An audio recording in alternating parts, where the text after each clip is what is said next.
Hello, pre-calculus class. This is Mr. McAllen, and what we're going to be working on is just a real short lesson on how to find the area of an oblique triangle.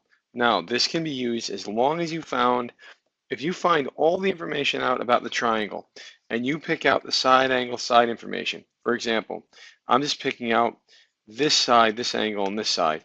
I can use this special formula to find the area of it. Now remember, usually for areas of a triangle, you say the area is 1/2 the base times the height.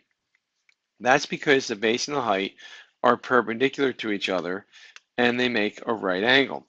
But this is a special formula for finding the area of when you don't have a right angle. So look at the type of form that this triangle has.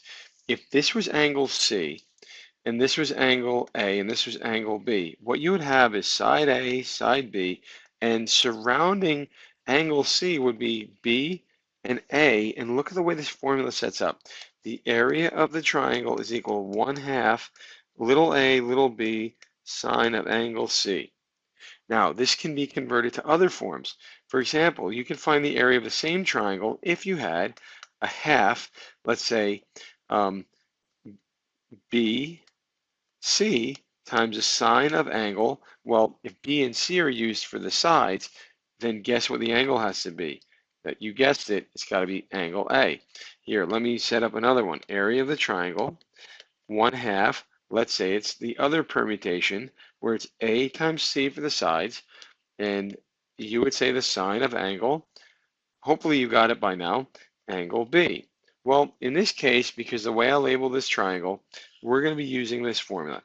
And all you have to do to find the area of that triangle is you have to put in 1/2, you multiply the two sides that you have, A and B, and the included angle, but the sine ratio of that, and that gives you, I should say sine of angle C, and that will give you the area. So for this one, it's just a half. A is 19.05, B is 82.14, and angle C, we take the sine of it, which is 58 degrees. So when we multiply that all together, I'm going to pause the video so I can compute it. Okay, so we're back. I probably repeated myself because I didn't know if the microphone was on.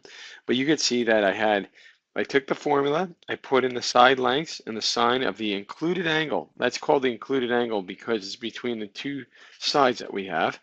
And I took 1/2 of that ratio, 1/2 of the sides multiplied times the trig ratio, and I got 663 units squared. Let's just make sure that this is in the ballpark.